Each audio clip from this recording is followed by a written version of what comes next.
पिछले 6 महीने से दिन रात फार्म की टीम हमारे इस बिजनेस एक्सीलेंस अवार्ड के लिए लगी हुई है। हमने ये जब मैंने 2 साल पहले जब कार्यकाल शुरुआत की तो मैंने फार्म के ऑफिस में जाकर सारे पन्ने उतारे जो 50 साल जो ने सारी हिस्ट्री को खंगाला। तो उसमें देखा कि एक जमाने में छोटा सा एक अवार्ड फंक्शन हुआ था। तो हमने हमारी टीम के साथ डिस्कस किया क्यों ना हम एक बड़े पूरे महाराष्ट्र के अवार्ड किए जाए। इस सपने के साथ आगे बढ़े थे और उस सपना पूरी टीम ने साथ दिया। आज महाराष्ट्र के 750 एसोसिएशन में से आज यहाँ पे 220 एसोसिएशन के प्रेसिडेंट यानी गोंडिया, जसनगांव, नासिक, सतारा, सोलापुर, पुणे, नागपुर सब यहाँ बैठे हैं। ये यहाँ पे सिर्फ 700 लोगों की गैदरिंग नहीं है। यहाँ पे 7 लाख व्यापारी महाराष्ट्र के जो अपने देश में आर्थिक जो कंट्रीब्यूशन है उसके लिए ये महाराष्ट्र माना जाता है। Maharashtra is number 1 because of all of you. और सब आज मोदी जी भी हमेशा कहते हैं, हमारे सारे देवेंद्र जी भी, कि ये व्यापारी रीढ़ की हड्डी है और कोई भी व्यापारी इतना सारा कंट्रीब्यूट करता है देश को, उनको सम्मान मिलना चाहिए। तो ये बड़े बड़े अवार्ड बड़ी बड़ी कंपनियों को तो मिल जाते हैं, क्या कोई छोटे व्यापारियों के बारे में सोचता है? ये पहली बार फार्म ने सोचा अपने व्यापारियों के बीच अपने लोगों को अवार्ड दे ताकि उनको मोटिवेशन मिले। फार्म पिछले 45 साल से जितने भी बड़े आंदोलन हुए उस सब आंदोलन का उन्होंने नेतृत्व किया है, चाहे सेल्टेक्स हो, चाहे एलबीटी था। आपने देखा 1 महीना पूरा मुंबई बंद था। पिछले दिनों हमारे महाराष्ट्र कृषि समिति में हमने 1 दिन का खाली बंद की घोषणा की थी। हमने एक सांकेतिक बंद का ऐलान किया था। उसके 26 तारीख को हमारा शाम को सीएम का फोन आता है। 27 का बंद था हमारा, 26 को शाम को फोन आता है कि बंद नहीं करना है, आपको मीटिंग करनी है, आपको कल सह्याद्री गेस्ट हाउस में आ जाइए। हमने उस मीटिंग में महाराष्ट्र कृषि समिति से सारे लोग वहां पे इकट्ठा हुए। देवेंद्र फडणवीस जी उसका नेतृत्व किया और हमारी 5 मांगे थी, उसमें 3 मांगे तो उसी मीटिंग में एक्सेप्ट कर ली गई और दूसरा एक एपीएमसी का सेस बहुत जल्दी ही वो उन्होंने, देवेंद्र जी का कमिटमेंट है, बहुत जल्दी जब सरकार में भी रुजुआत हो आ गई है, बहुत जल्दी वो एपीएमसी का सेस भी हट जाएगा। तो इस तरह का फार्म का नेतृत्व रहा है और फार्म इतनी ताकत, इतने बल से काम क्यों कर पा रहा है? क्योंकि आप सब फार्म के साथ जुड़े हैं, आप फार्म की ताकत है।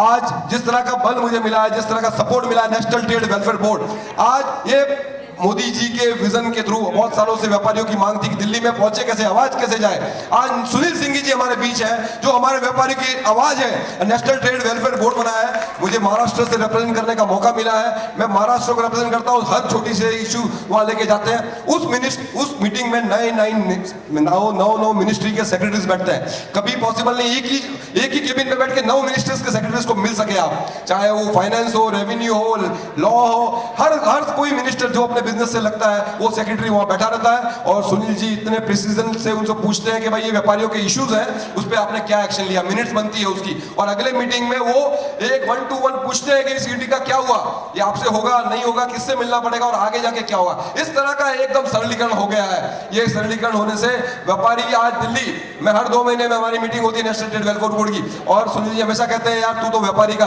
अपने बोर्ड का, गवर्नमेंट का आदमी है, तू यार इतना मत आवाज कर। लेकिन मैं क्या करूं सर, यहाँ पे 750 एसोसिएशन है, ये मुझे मोटिवेट करती है और मुझे कहती है कि भाई तेरे को दिल्ली खाली बैठने के लिए नहीं भेजा है, आपको अपनी बात रखनी पड़ेगी और हमारे व्यापारियों को सुलझाना पड़ेगा। और मैं हमेशा आपकी इस बात की रिस्पेक्ट करता हूं क्योंकि आपने एनओसी के लिए गवर्नमेंट के खिलाफ, मेरे गवर्नमेंट के हमारे साथ खड़े रहकर हमारी पक्ष की बात रखकर एनओसी स्टील में एनओसी दिलाने में भी आपने मदद की। हर बात में आप हमारी सपोर्ट करते हैं। अभी बहुत बड़ा अमेंडमेंट आ रहा है 138 में, हम सारे व्यापारी त्रस्त हैं।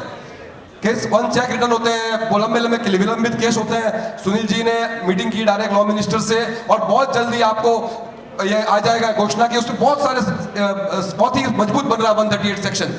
उसके अलावा भी रिटेल पॉलिसी बन रही है, व्यापारियों के लिए रिटेल पॉलिसी बन रही है। ये सब चीजें अंदर हो रही है, आप तक ये बात पहुंचाने का आज ये मंच है। ये आज इस मंच से मैं खास कर मेरे जो सवारियों एनर्जी है, जिनको अरुण जी को फर्स्ट मीटिंग, एक मीटिंग के लिए जब उनसे मिलने गए, उन्होंने तुरंत कहा कि जीतू भाई I will be more fortunate to be part of this. ऐसा कोई स्पॉन्सर बोलता नहीं आज की तारीख में, बोलता मंदी है, ये है, 10 बातें करता, लेकिन ये बंदा इतना प्रेम से, मेरा कजिन है, लेकिन जब मिलने गए तो उन्होंने इतने सारे रेड कार्पेट जैसा बिछा दिया। हमारी हिम्मत आ गई कि एक स्पॉन्सर से। सेकंड हम मिले चंपालाल जी से।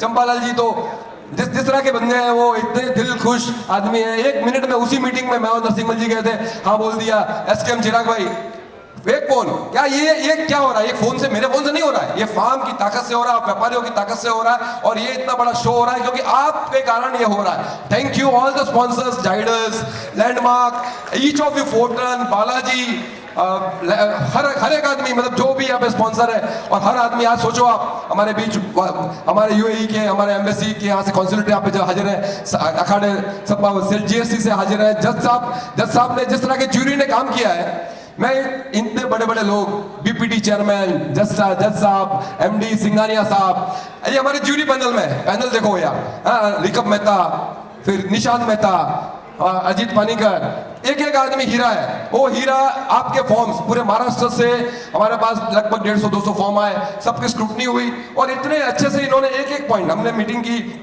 एक डिटेलिंग में इन्होंने गए, हमने पूरे कैटेगरी को इतना पारदर्शी से पूरा किया, इस पूरे नॉमिनेशन को किया, किसी को कुछ पता नहीं, लास्ट तक मेरे को फोन आया अवार्ड मिल रहा तो आऊं, मैंने किसी को नहीं बताया कि अवार्ड नहीं मिल सकता, आपको आना पड़ेगा, अवार्ड लेना है तो यहाँ आना पड़ेगा, और सब आए।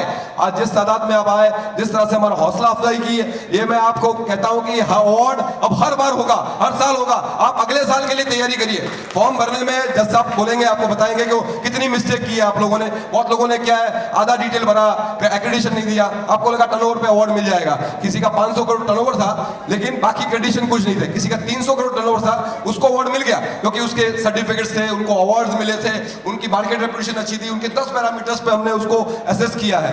तो ये आपको थोड़े फॉर्म भरने के टाइम पे आपको पूरा डिटेल भरना है, क्योंकि जज तो वही करेगा ना जो सबूत देगा, कोर्ट में क्या देखता है, कोर्ट में तो अगर सबूत है तो वो उस पर असेस करेगा।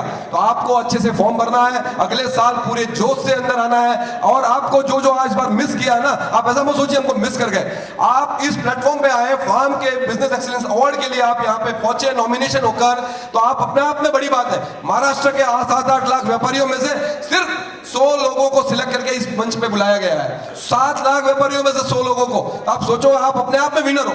आप अभी डिमोटिवेट ना होने से ज्यादा मोटिवेट हो जाइए, क्योंकि कहा जैसे टाटा जी के यहाँ बैठे हैं, रतन टाटा जी को हमें आज हमने अवार्ड दिया, अवार्ड इन्होंने लिया वो नहीं है, हमारे लिए सम्मानित होने की बात थी। हमारे जिस दिन हमारी मीटिंग में फर्स्ट डे बात हुआ था, कमेटी यहाँ मौजूद है, मैंने ऐसे ही दिल से सोचा कि यार रतन टाटा जी को अपन अवार्ड दें, भारत रत्न तो मिलेगा थोड़े दिनों बाद, लेकिन क्या फार्म रत्न दे सकते हैं? तो बोले यार मुश्किल लग रहा है। मैं हमारा चिराग भाई को पकड़ा, विनेश भाई को पकड़ा, फिर चिराग भाई ने दिल से मेहनत की और हमारी टाटा से मीटिंग करवाई, 3-4 मीटिंग हुई नागे नरेंद्र जी से, फिर बाद में हमें मिलने गए कापड़िया जी से मिल पाए, लेकिन उनके इतने 3-4 मीटिंग के बाद उन्होंने हाँ बोला। जिस दिन आपने हाँ बोला सर, हमारे ऑफिस में इतनी खुशी थी ना, टाटा जी को अगर अवार्ड देने का मौका हमको मिल रहा है, ये हमारे लिए सम्मान की बात है।